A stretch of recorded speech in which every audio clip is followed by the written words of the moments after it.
Hello guys, welcome to my YouTube channel. কেমন আছো তোমরা? এখন আমরা কথা বলবো হচ্ছে ইন্ডিয়ান এবং ইন্টারন্যাশনাল সিনেমার বেশ কয়েকটা লেটেস্ট আপডেটস নিয়ে। তার পাশাপাশি কথা বলবো হচ্ছে এই সপ্তাহে রিলিজ হওয়া কিছু সিনেমার বক্স অফিস কালেকশন, যেগুলো দুদিনের কালেকশন। কিছু সিনেমার দুদিনের এবং কিছু সিনেমার একদিনের। তো চলো ভিডিওটা শুরু করা যাক। সবথেকে প্রথম যদি আপডেটগুলো নিয়ে কথা বলে নিই, সবথেকে প্রথম আপডেট হচ্ছে পেডডি মুভি থেকে। Yes, Ram Charan starrer recently release হওয়া cinema, Ram Charan Janhvi Kapoor starrer film. Peddi director by Buchi Babu Sana, যে উপেন্না সিনেমার ডিরেক্টর।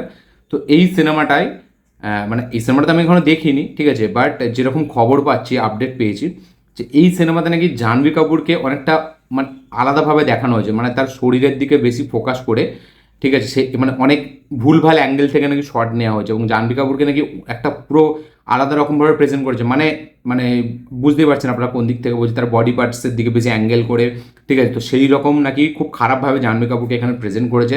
তার বডির চারিদিক থেকে অ্যাঙ্গেল থেকে শট নিয়েছে, তাকে শুধু ব্লাউজ পরিয়ে, তো এইরকম টাইপের কিছু শট নাকি রাখা হয়েছে ফিল্মে, এবং যেগুলো খুবই ক্রিঞ্জ, যেগুলো কিন্তু খুব খারাপ অ্যাকচুয়ালি অডিয়েন্সরা দেখে বলছে, যেগুলো খুব সমালোচনা করা হচ্ছে। তো জাহ্নবী কাপুরকে এইভাবে প্রেজেন্ট করেছে এবং দেবরাতেও তাকে আমরা দেখেছিলাম কাইন্ড অফ একটা ওই রকমই ট্রিটমেন্ট তাকে দেওয়া হয়েছিল।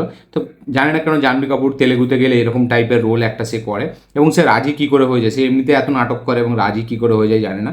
তো এতটা অবজেক্টিফাইং একটু করেছে বলে, তো যার কারণে এই সিনেমাটা থেকে এই সিনেমার যে ডিরেক্টর মানে বুচ্চিবাবু সানা, তার কাছে সে যখন জানতে পারে এরকম যে পাবলিক খুব সমালোচনা করছে ব্যাপারটাকে নিয়ে, তার একদমই এটা উচিত হয়নি করা, তো সে সেটা পুরো যে মানে সিনটা ছিল সেই সিনগুলোকে পুরো চেঞ্জ করে দিয়েছে নাকি, এরকমই লেটেস্ট রিপোর্ট উঠে আসছে। মানে জাহ্নবী কাপুরের যে ওই বডি পার্টসের যে সিনগুলো যেগুলোকে বেশি অবজেক্টিফাইং করা হচ্ছিল, তো ওইগুলোকে নাকি উড়িয়ে দিয়েছে। ইয়েস, ওইগুলো চেঞ্জ করে দিয়েছে এবং ভালো নাকি শর্ট সে আবার রেখেছে সিনেমা। তো লেটেস্ট ইন্টারভিউতে সে এটাই জানিয়েছে যে ওই সিনগুলোকে কিন্তু পুরো উড়িয়ে দেওয়া হয়েছে, ওই সিনগুলোকে কেটে দেওয়া হয়েছে, যেখানে মানে জাহ্নবী কাপুরকে ওইভাবে মানে ক্যামেরা আমরা দেখতে পাচ্ছি, মানে ওইভাবে যারা যেই সিনগুলোতে জাহ্নবী কাপুর একটু মানে ওই রকম টাইপের প্রেজেন্টেশন যেই সিনগুলো তাকে দেওয়া হয়েছে, তো সেইগুলো নাকি সেই সিনগুলো নাকি বাদ দিয়ে দেওয়া হয়েছে, এরকমই রিসেন্ট মানে এই সিনেমার ডিরেক্টর সে জানিয়েছে। তো পেডডি মুভিতে জাহ্নবী কাপুরকে উল্টোভাবে প্রেজেন্ট করায় ডিরেক্টরের কাছে খবর গেছে কানে, এবং সে এটার জন্য ক্ষমাও চেয়েছে, এবং তার পাশাপাশি সে এই সিনগুলোকেই পুরো চেঞ্জ করে দিয়েছে। তো কারা কারা পেডডি দেখেছেন অবশ্যই কমেন্টে লিখে জানাবেন, এবং সত্যিই কি বিশাল মানে খারাপ অ্যাঙ্গেল থেকে শর্টগুলো নেওয়া হয়েছে সেগুলো অবশ্যই কমেন্টে লিখে জানাবেন, এবং যারা যারা দেখেছেন তাদের এই ফিল্মটা কীরকম লেগেছে লিখে জানাবেন। এবং পেডডি নিয়েই আরেকটা আপডেট দিয়ে দিয়েছি, পেডডির বক্স অফিস কালেকশন দুদিন মিলিয়ে 181 কোটি টাকা। ইয়েস, দুদিনে ওয়ার্ল্ড ওয়াইড কালেকশন করেছে পেডডি এই সিনেমাটা 181 কোটি টাকা। বাট আমাদের মানে আজকে মেবি এটা 3 নম্বর দিন, আজকে 4 তারিখ আর আজকে 6 তারিখ, রিলিজ হয়েছিল 4 তারিখ, তো 4, 5 আর 6, টোটাল 3 দিন। আজকের কালেকশানটা আমি জানি না টোটাল, তবে মনে হয় আজকের কালেকশানটা নিয়ে মেবি 235 না 40 কোটি টাকার একটা কালেকশান আমার মনে হচ্ছে, আমি যেন কোথাও দেখলাম, বাট আমি শিওর না, ঠিক আছে। তো আমি দুদিনের কালেকশানটা এখন বলছি, 181 কোটি টাকা total 2 day world wide collection. তো কারা কারা পেডডি দেখেছেন, কেমন লেগেছে অবশ্যই কমেন্টে লিখে জানাবেন। নেক্সট আপডেট হচ্ছে জানানায়গানকে নিয়ে, থালাপতি বিজয়ের সিনেমা জানানায়গান। তো এই সিনেমাটা 18ই জুন রিলিজ হওয়ার প্ল্যান ছিল, ঠিক আছে, এবং যেহেতু এই মাসে থালাপতি বিজয়ের জন্মদিন 22শে জুন, তো যার কারণে এই সিনেমাটা এই মাসেই রিলিজ হবে এরকমই মানে এক্সপেকটেশন ছিল, এবং এরকমই সবাই এক্সপেক্ট করেছিল, এবং এরকমই আপডেট ছিল। বাট শোনা যাচ্ছে নাকি এই মাসেও নাকি রিলিজ হবে না জানানায়গান। ইয়েস, এই সিনেমাটা নাকি এখনও ডিলে হবে, মেবি জুন মাসেও মানে এই মাসেও আমরা রিলিজ হতে দেখতে পাবো না জানানায়গানকে। তো দেখা যাক আলটিমেট জানানায়গান কবে রিলিজ হয়। এবং শোনা যাচ্ছে নাকি এই মাসে মানে থালাপতি বিজয়ের বার্থডের দিন এই সিনেমাটার রিলিজ ডেট নিয়ে কোনো একটা আপডেট আসতে পারে, দেখা যাক সেটা কী হয়। তো কারা কারা জানানায়গানের লিক ভার্সন দেখেছেন অবশ্যই কমেন্টে লিখে জানাবেন।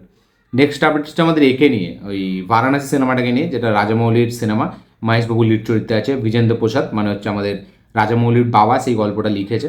তো এই সিনেমাতে বিজেন্দ্র প্রসাদ রিসেন্টলি একটা ইন্টারভিউ জানায় যে এই সিনেমাতে 30 মিনিটের একটা রামায়ণের দৃশ্য থাকবে, যেই 30 মিনিটে আমরা মহেশবাবুকে রামের চরিত্রে এবং কুম্ভকর্ণের চরিত্রে মানে একে দেখতে পাবো, আমাদের এই পৃথ্বীরাজ সুকুমারনকে। তো এদের মধ্যে একটা ফাইট সিকোয়েন্স থাকবে, ঠিক আছে। তো যেই সিকোয়েন্সটা টোটাল 30 মিনিটের হবে, এবং সেইটাই নাকি মানে সেই সিকোয়েন্সটাকে এতটা আই ক্যাচি হতে চলেছে, এতটা ভিজুয়ালি একদম স্টানিং একটা সিকোয়েন্স হতে চলেছে, যেরকম নাকি এর আগে কখনো হয়নি। এবং আমাদের পৃথ্বীরাজের যে ক্যারেক্টারটা, ঠিক আছে, সরি মানে মহেশবাবুর তো কুম্ভকর্ণের সাথে লড়াইটা হবে, বাট কুম্ভকর্ণের যে পুনর্জন্মটা সেইটা নাকি আমাদের এই মহেশবাবুর এটা নেবে, এই সরি আমাদের পৃথ্বীরাজের ক্যারেক্টারটা নাকি পুনর্জন্মে তাকে নাকি আমরা আমরা দেখেছি যে মানে পৃথ্বীরাজের ক্যারেক্টারটা সে পঙ্গু, সে হুইল চেয়ারে বসে, তো কুম্ভকর্ণকে যেহেতু রাম ওই যুদ্ধের সময় মানে তার অনেকগুলো পার্টে আঘাত করেছিল, অনেকগুলো অঙ্গেতে, যার কারণে সে এরকম মানে পঙ্গু হয়ে গেছিলো। তো যার কারণে নাকি যখন তার পুনর্জন্ম হয়েছে মানে এই আমাদের পৃথ্বীরাজের ক্যারেক্টারটা হিসাবে, তো ওই হিসাবে পৃথ্বীরাজ সুকুমারন নাকি ওই জন্যই নাকি পঙ্গু, কারণ উনি মানে আগে কুম্ভকর্ণ ছিলেন এবং তার পুনর্জন্ম হয়েছে, যে পুনর্জন্মটা আমরা পৃথ্বীরাজ সুকুমারনকে দেখতে পাচ্ছি। রামের ক্যারেক্টারটাতে মহেশবাবু এবং কুম্ভকর্ণের সাথে একটা লড়াই হবে, যেটার পুনর্জন্মে আমরা পৃথ্বীরাজকে দেখতে পেতে চলেছি কুম্ভকর্ণের। এবং এই 30 মিনিটের লড়াইটা নাকি রামায়ণের মেন হাইলাইট দৃশ্য হতে চলেছে এই ফিল্মটার মধ্যে, এবং এটা নাকি ভিজুয়াল একদম মাথা খারাপ একটা সিকোয়েন্স হতে চলেছে। এরকমই রিসেন্টলি আমাদের বিজেন্দ্র প্রসাদ, যেই ফিল্মের রাইটার রাজমৌলির বাবা, সে জানিয়েছে। তো কারা কারা বারাণসী নিয়ে এক্সাইটেড অবশ্যই কমেন্টে লিখে জানাবেন। এই সিনেমাটা এপ্রিল মাসে রিলিজ হচ্ছে।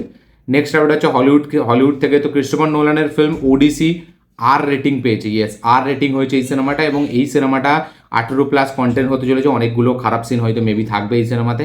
এই সিনেমাটা রান টাইম হতে চলেছে 2 ঘন্টা 52 মিনিট। ইয়েস, 2 ঘন্টা 52 মিনিটের সিনেমা হতে চলেছে নোলানের ওডিসি। কারা কারা কত এক্সাইটেড অবশ্যই লিখে জানাবেন। নেক্সট আপডেট হচ্ছে স্পাইডারম্যান ব্র্যান্ড নিউ ডেকে নিয়ে। তো স্পাইডারম্যান ব্র্যান্ড নিউ ডে, যেটা 31শে জুলাই রিলিজ হবে, তো এই সিনেমাটা রান টাইম হতে চলেছে 2 ঘন্টা 25 মিনিট। 2 ঘন্টা 25 মিনিট এই সিনেমাটা রান টাইম হতে চলেছে, এবং আমাদের এটা স্পাইডারম্যানের ইতিহাসে সবথেকে বড় ফিল্ম হতে চলেছে। ইয়েস, সবথেকে বড় ফিল্ম হবে স্পাইডারম্যানের ইতিহাসে 2 মিনিট 25 সেকেন্ডের সিনেমা। কারা কত এক্সাইটেড স্পাইডারম্যান দেখার জন্য অবশ্যই লিখে জানাবেন। নেক্সট আপডেট হচ্ছে ভামসি প্যাডিপেল এবং সালমান খানের এই সিনেমাটাকে নিয়ে। তো সালমান খান এবং ভামসি প্যাডিপেলের এই সিনেমাতে আমরা সালমান খান এবং নয়নতারার মধ্যে একটা চেস সিকোয়েন্স দেখতে পাবো, এবং একটা খুবই ক্রাউডের মধ্যে একটা অ্যাকশন সিকোয়েন্স দেখতে পাবো, যেটার জন্য তারা কিন্তু রেডি হচ্ছে। ইয়েস, আমাদের নয়নতারা এবং সালমান খান, তাদের মধ্যে একটা ফাইট সিকোয়েন্স, একটা চেস সিকোয়েন্স থাকবে খুব ভিড়ের মধ্যে। তো সেইটার এখন শুটিং তারা করছে, সেটার জন্য রেডি হচ্ছে। এবং এই সিনেমাটার নাকি ইউরোপে অনেক শুটিং হবে। ইয়েস, ইউরোপের অনেক জায়গাতে এই সিনেমার শুটিং হবে। হাঙ্গেরি, অস্ট্রেলিয়া, স্লোভাকিয়া না যেটা হয়, মানে সুকোভিয়া, আমি নামটা শুনেছি, অ্যাভেঞ্জার্সে দেখেছিলাম। তো সেই ইউরোপের অনেক অনেক জায়গায়, অনেক অনেক শহরে তো এই সিনেমা শুটিং হবে বিভিন্ন শহরে। ঠিক আছে, তো ইউরোপে এই সিনেমার কিন্তু অনেক পোর্শন শুটিং থাকতে চলেছে। তো ভামসি প্যাডিপেলি সালমান খানের এই সিনেমাটা নিয়ে কারা কারা কত এক্সাইটেড? 2027 ঈদে এই সিনেমাটা রিলিজ হবে। কারা কারা সালমান ফ্যান্স অবশ্যই লিখে জানাবেন। নেক্সট আপডেট হচ্ছে ককটেল 2 কে নিয়ে, যেটা এই মাসেই কিছুদিন পরে রিলিজ হবে। ককটেল 2 এর বাজেট হচ্ছে 150 কোটি টাকা। ইয়েস, 150 কোটি টাকার ফিল্ম হতে চলেছে ককটেল 2। তো মানে ককটেল যে কত কোটি টাকায় তৈরি হয়েছিল আমি জানি না, আমার মনে হয় 50 কোটিও হয়তো হবে না, বাট ককটেল 2 150 কোটি টাকা, যার মধ্যে দুটো নায়িকাই নিয়েছে 30 কোটি টাকা, 15 এবং শাহিদ কাপুর মেবি 30 কোটি টাকার কাছাকাছি নিয়েছে। ককটেল 2 এর বাজেট 150 কোটি টাকা। কারা কারা কত এক্সাইটেড এই সিনেমাটা দেখার জন্য অবশ্যই লিখে জানাবেন। ট্রেলার না দেখে থাকলেন অবশ্যই ট্রেলারটা গিয়ে দেখে নেন। নেক্সট আপডেট হচ্ছে ইয়াসের টক্সিককে নিয়ে।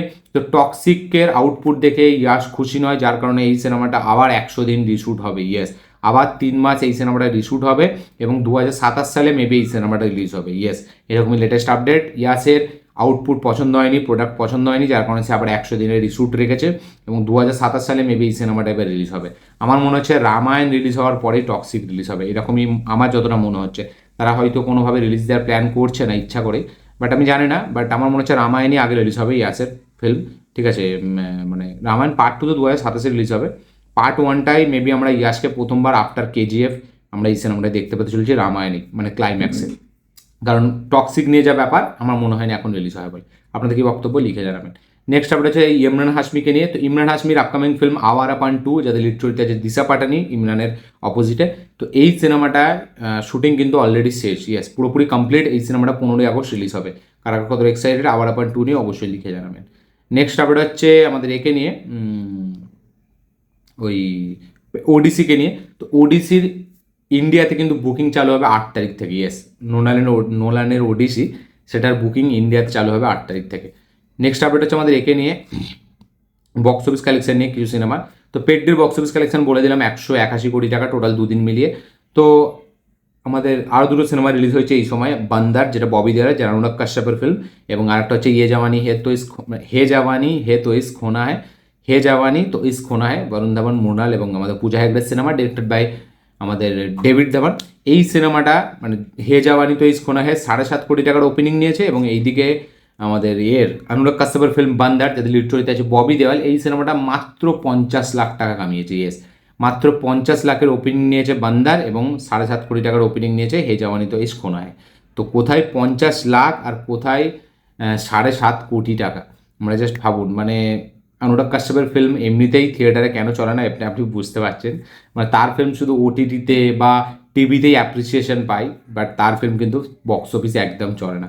50 লাখ টাকার মানে ওপেনিং নিয়েছে জাস্ট ভাবুন, 50 লাখ। রিসেন্টলি কোন ফিল্ম নিয়েছে আমি তাও জানি না। তো এই ছিল টোটাল আপডেট, এবং তার পাশাপাশি এই ছিল আমাদের বক্স অফিস কালেকশন। ভিডিওটা দেখে কি বক্তব্য, কি মতামত, কি রিয়াকশন অবশ্যই কমেন্টে লিখে জানাবেন। ভিডিওটা ভালো লাগে থাকলে লাইক শেয়ার কমেন্ট করে দেবেন। চ্যানেল নতুন হলে চ্যানেলটিকে সাবস্ক্রাইব করবেন, বেল আইকন প্রেস করতে ভুলবেন না। তো এই ছিল আপডেট, এই ছিল বক্স অফিস কালেকশন, এবং কালকে মেবি ভিডিও অফ থাকবে, কালকে সানডে। তো আবার সোমবারে দেখা হবে নতুন ভিডিওতে। তো চলো ভিডিওটা শেষ করা যাক, দেখা হচ্ছে পরের ভিডিওতে, ততক্ষণ দেখা হচ্ছে পরের ভিডিওতে, ততক্ষণের জন্য বাই।